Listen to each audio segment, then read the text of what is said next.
Senhor, aos nossos seminaristas. Nós estamos de volta com o nosso segundo vídeo. Falaremos hoje, nesse vídeo, sobre a história dos céus e da terra, a partir do capítulo 2 de Gênesis. O capítulo 2 de Gênesis, ele traz uma outra narrativa da criação, um pouco diferente, porém complementar às informações do capítulo 1. Tá? O autor, ele não é revelado, mas provavelmente Adão, como nós já falamos na aula passada, tenha transmitido essas informações recebidas do próprio Deus, transmitido de forma oral através das gerações, até que a escrita fosse criada e então pudesse ser registrado o livro da criação. Tá bom? Com relação ao nome de Deus, Deus aparece aqui, no capítulo 1, melhor dizendo, ele aparece como Elohim, Bereshit bara Elohim. Então, no princípio criou Deus, mas Elohim, ele é um plural, na verdade, deuses, tá? Fazendo menção à triunidade de Deus, o Deus, que existe como único Deus, porém composto por três pessoas distintas, com Pai, Filho e o Espírito Santo. Tá? No texto do capítulo 2, Deus já se manifesta de forma mais aprofundada. Ele se apresenta como, o nome de Deus ele não é pronunciado. Nós sabemos que a pronúncia do nome de Deus se perdeu após o cativeiro babilônico, mas ele é identificado, ele é escrito por 4 letras do alfabeto hebraico, que é o Yod, Re, Vav, Re, e nós não sabemos pronunciar o nome de Deus. Algumas adaptações foram feitas no português, como Jeová, ou Iavé.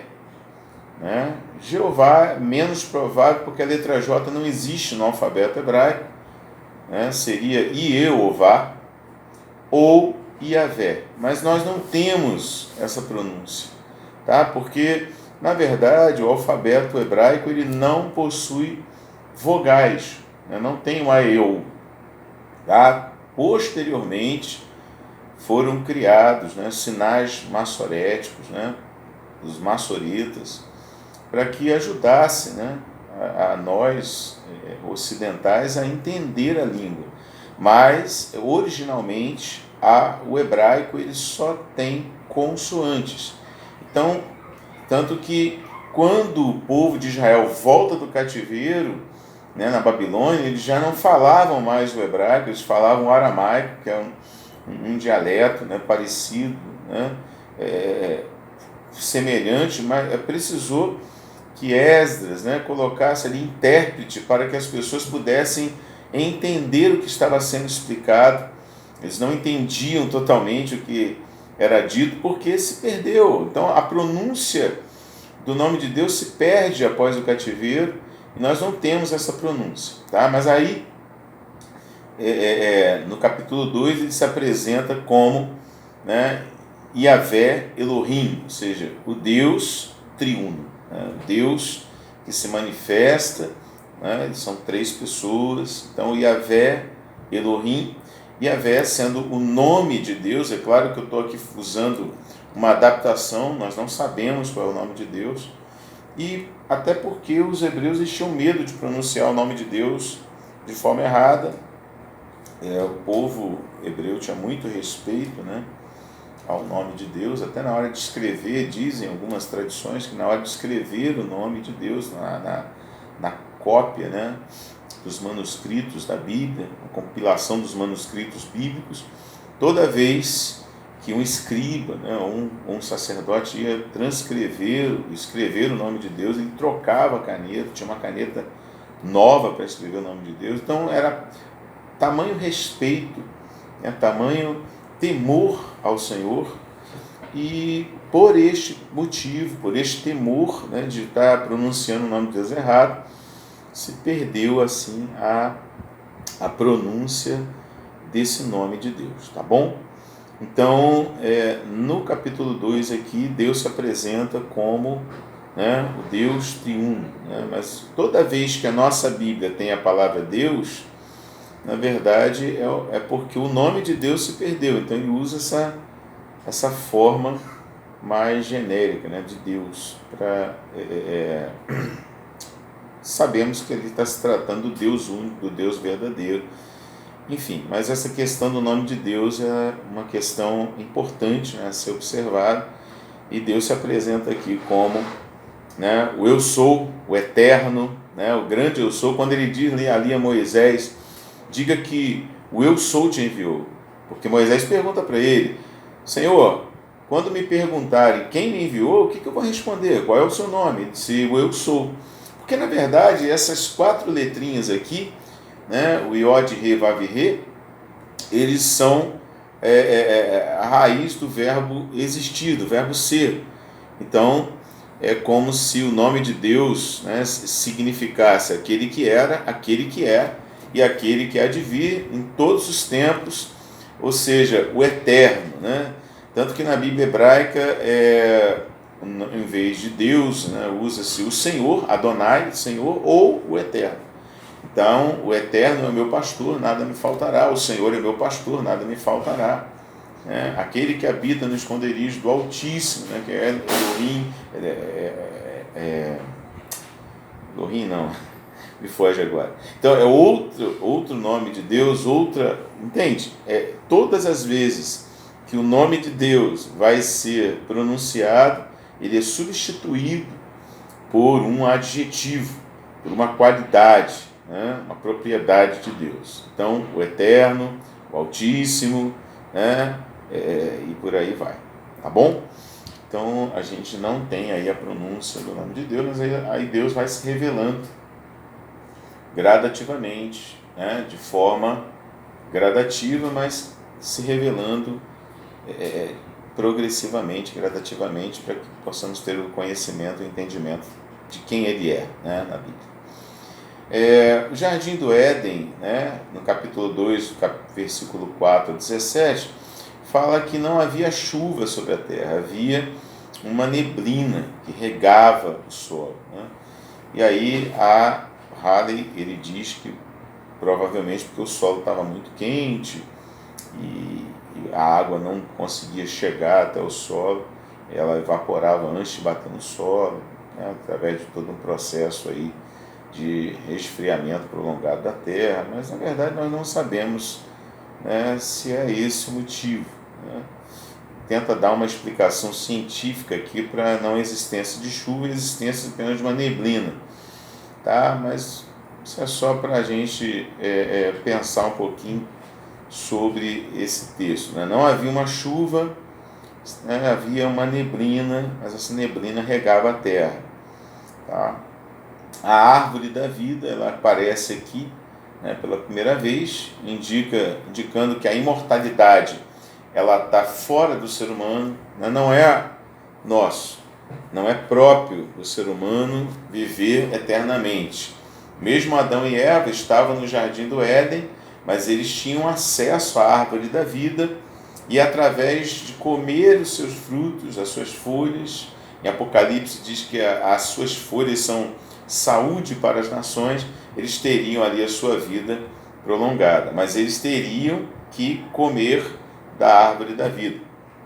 Então a eternidade não é algo intrínseco no homem, é algo que está dentro dele, tá? Depende de algo externo a nós. Então seremos sempre dependentes do Senhor, dependentes da sua graça, do seu amor. Quando o homem peca, a primeira coisa que Deus faz é expulsá-lo do Éden para que ele não tivesse acesso à árvore da vida e vivesse eternamente nesse estado de pecado. Por isso ele coloca uma espada flamejante, 2 anjos, né, guardando o caminho, uma espada flamejante em volta da árvore da vida.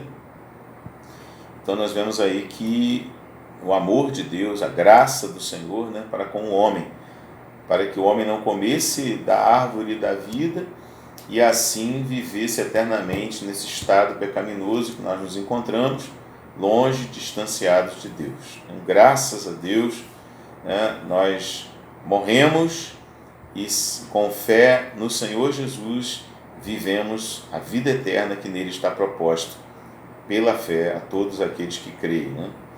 Muito bem. A árvore da vida, ela volta, na verdade, depois de muito tempo, ela sai de cena. A Bíblia não vai mais falar sobre a árvore da vida. A Bíblia só vai falar sobre a árvore da vida novamente no livro do Apocalipse, capítulo 2, versículo 7. O Senhor disse: a quem vencer, dar-lhe-ei de comer da árvore da vida. Também Apocalipse 22, 2 e também 22, 14.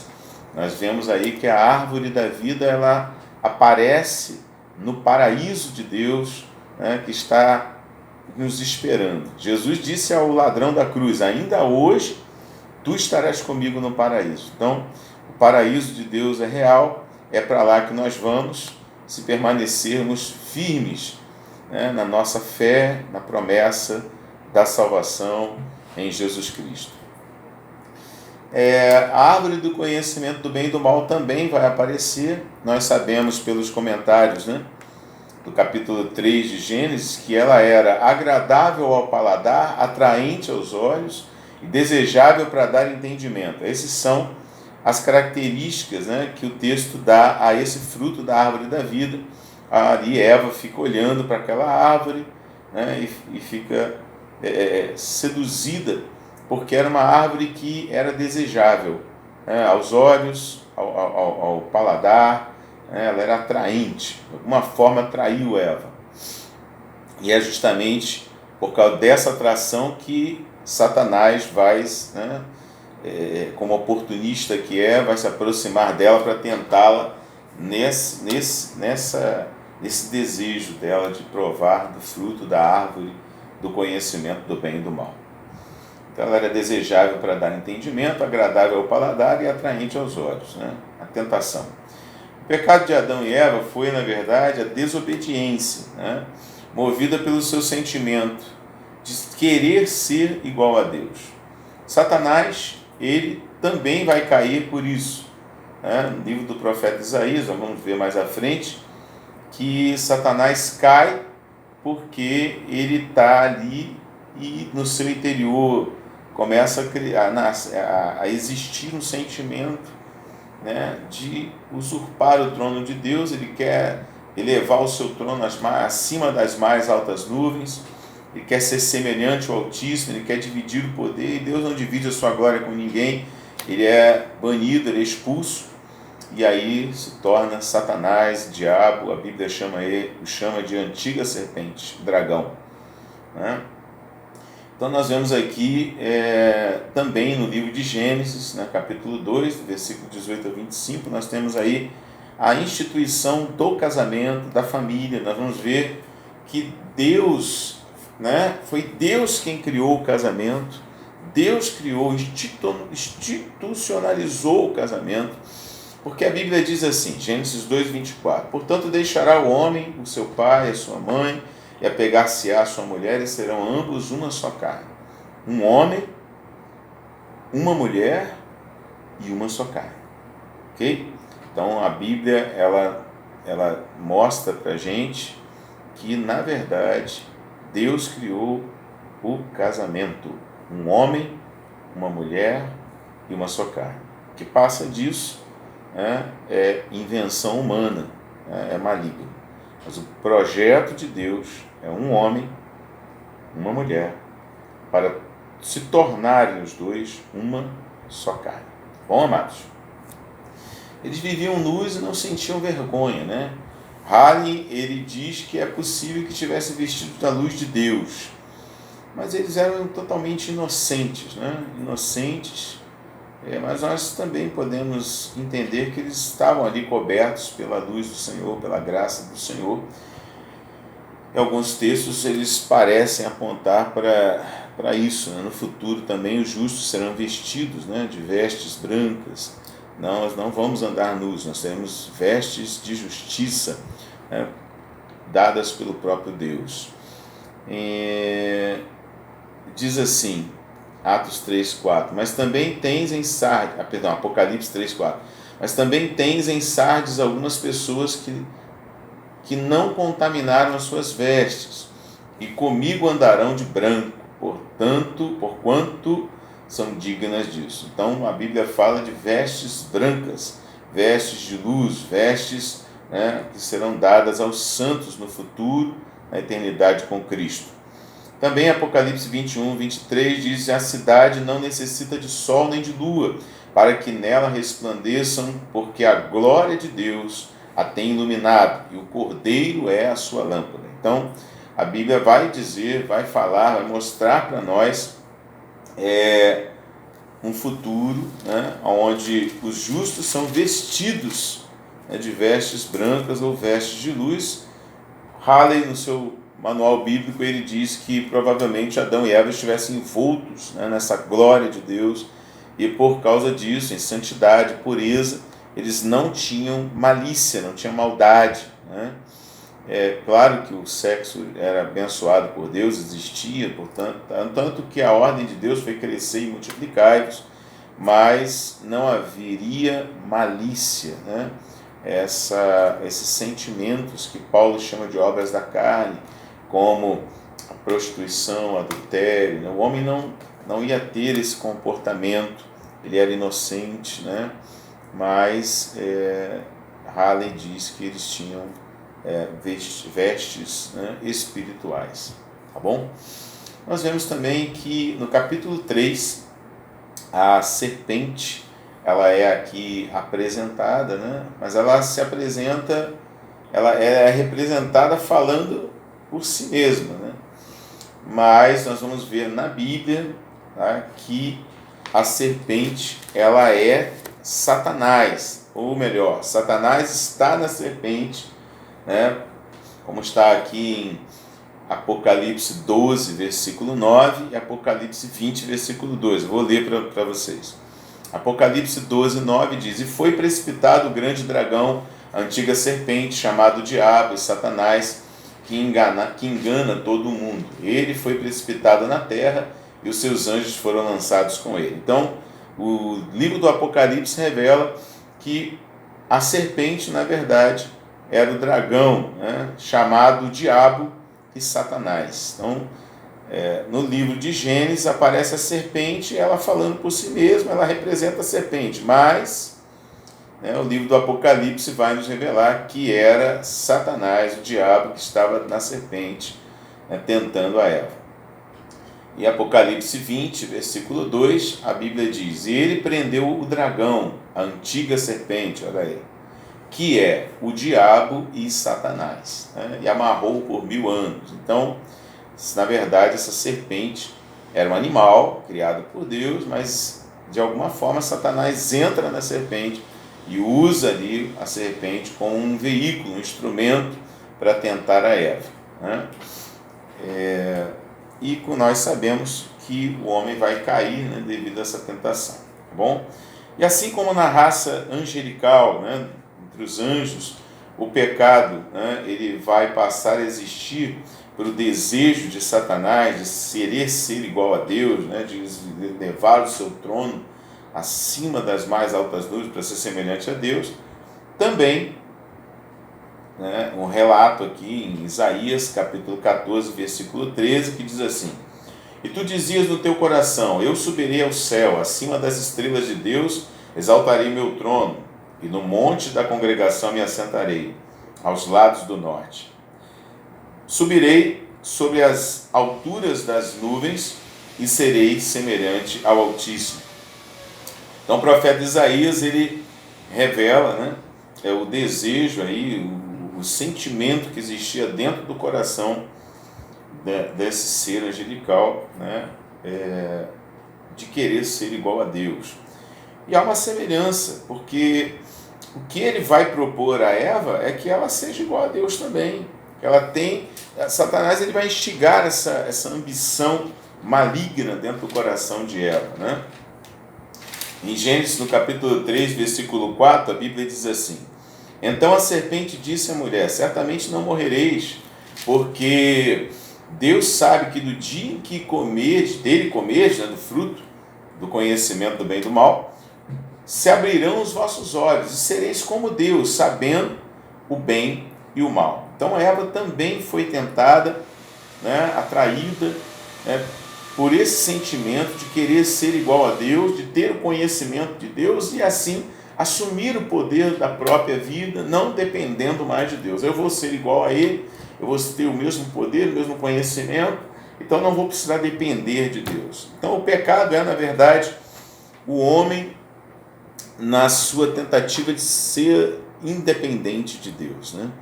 E quando, na verdade, o que deve existir dentro dos nossos corações é o sentimento de submissão, de obediência ao nosso Deus. Amém? Por isso Jesus disse: aquele que tem os meus mandamentos e os guarda é esse que me ama. O princípio da obediência, o princípio de guardar o mandamento, de cumprir o mandamento, de ser obediente, ser submisso. E tudo roda em torno dessa questão, né, da obediência ou desobediência. Então, se você ama a Jesus, você vai viver pela palavra de Deus, você vai amar os mandamentos de Deus, você vai viver, cumprir, né, a palavra de Deus, viver pelos mandamentos, pelos estatutos, pelas normas de Deus, e não por conta própria, obedecendo aos seus desejos, aos seus sentimentos carnais. Tá bom, querido? Seja obediente a Deus. Eva desobedeceu porque quis ter um conhecimento, ser igual a Deus, então ela pecou e todos nós sabemos como isso vai terminar, né? Adão também vai comer desse fruto, né? Desobedecendo a ordem que ele recebeu diretamente de Deus, e vai cair, e Paulo diz que queda do homem, né? Com a queda do homem entrou o pecado no mundo, tá? Então, assim como por um homem entrou o pecado, né? E o pecado foi passando a todos os homens, e por isso que todos pecaram. Então herdamos em Adão uma natureza pecaminosa, uma natureza ruim, e precisamos, né, de salvação, precisamos de uma nova natureza que venha dominar esta natureza ruim, para que possamos alcançar graça e salvação da parte do Senhor. Amém? Aí é uma pergunta, né? Por que Deus criou os seres humanos com a capacidade de pecar? É uma pergunta simples, né? Será que Deus poderia criar um ser moral que não tivesse livre-arbítrio, que não tivesse a capacidade de fazer escolhas, de fazer, né, de escolher as opções? É impossível criar um ser moral sem dar a ele a capacidade de escolha, de decisão. Ok? Então, na verdade, a liberdade de escolha, o livre-arbítrio, é uma dádiva de Deus, é uma bênção presente. Você tem direito de fazer, de escolher, né, de decidir. Então, isso faz você, isso é uma das características que faz você um ser moral, bom? Capaz de fazer tomar suas decisões, né? Fazer suas escolhas. Liberdade de pensar, liberdade de consciência, né? E até mesmo a capacidade de desobedecer. Adão foi criado com a capacidade de escolha, inclusive escolher a desobediência. Ok? Então isso leva a gente a uma outra pergunta. Deus sabia que o homem ia pecar, então por que ele fez o homem, né, assim mesmo? Queridos, Deus é onisciente, tá? Deus é onisciente, Ele sabe todas as coisas. Então, quando Deus criou o homem, Ele já sabia que o homem pecaria. Aí você pergunta, por que Deus criou então?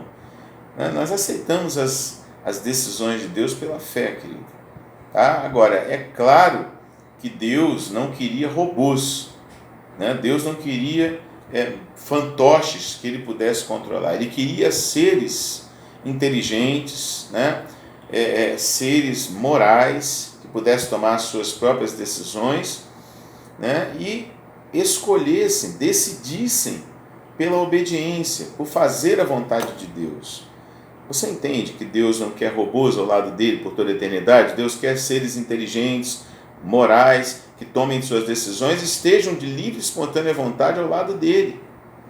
O Espírito Santo vai nos convencer de pecado, com certeza, mas há uma resposta, né, do homem a esse chamado de Deus.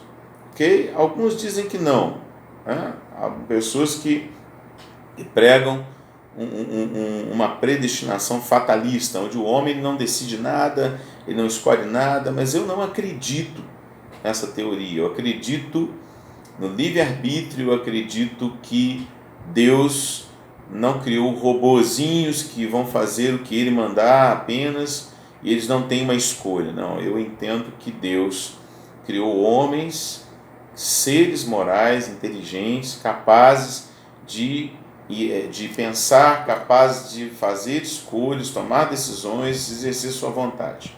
Essa vontade está, sim, prejudicada por causa do pecado? Sim, está. Mas por isso veio o Espírito Santo de Deus para nos ajudar nas nossas fraquezas. O Espírito testifica com o nosso Espírito, o Espírito intercede por nós com gemidos inexprimíveis, nos ajudando nas nossas fraquezas. O Espírito Santo nos ensinaria todas as coisas, o Espírito Santo nos faria lembrar de todas as coisas. Na verdade, não somos capazes por nós mesmos, mas há sim uma escolha, uma decisão que o homem deve tomar, decidindo-se ao lado do Senhor Jesus, decidindo por um novo nascimento, por submeter, por obedecer a Deus e ao seu Espírito.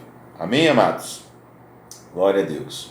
Então louvamos a Deus porque Deus escolheu selecionar pessoas, sim, com capacidade de escolha, né?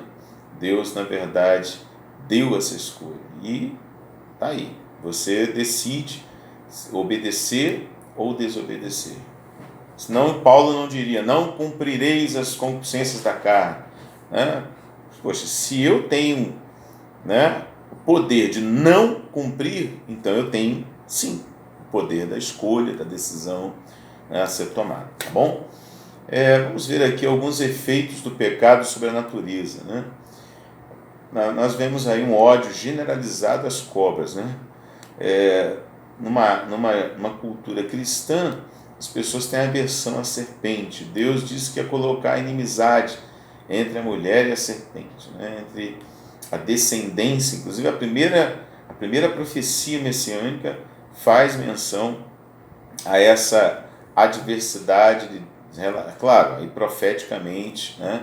Referindo-se à pessoa do Senhor Jesus, que é o descendente da mulher, né? O único que descende da mulher sem o auxílio do homem, porque a virgem conceberá e dará à luz. Maria foi coberta pelo poder do Espírito Santo. O anjo disse, descerá sobre ti o Espírito Santo e o poder do Altíssimo te envolverá.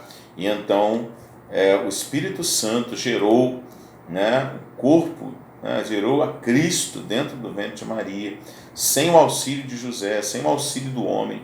Então ele é a descendência da mulher que esmagaria a cabeça da serpente. Nós vemos também a dor, né, que a mulher ela sente ao dar à luz, a produção espontânea de ervas daninhas, né, ao passo que se você for plantar, você tem que plantar, cultivar, né, as plantas que dão alimento.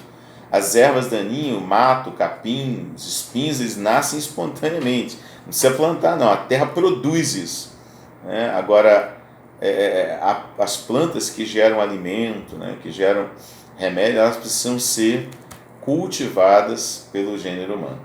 O envelhecimento, que o homem passa a envelhecer, nós vemos que no capítulo 4, capítulo 5, né, de Gênesis, a longevidade, né? Adão viveu 930 anos, Matusalém 969 anos, e por aí vai. Os homens viviam mais de 900 anos, depois decaindo, né? Vai decaindo 800, 700, 600, e aí vai caindo. Nós vemos aí o homem passando a viver aí 100 e poucos anos, e hoje o salmista já dizia, né, o homem, alguns vivem 70 anos, outros pela sua robustez 80, mas o que passa disso é enfado e canseiro. Então, você vê que a longevidade ela vem decaindo, né, gradativamente no decorrer do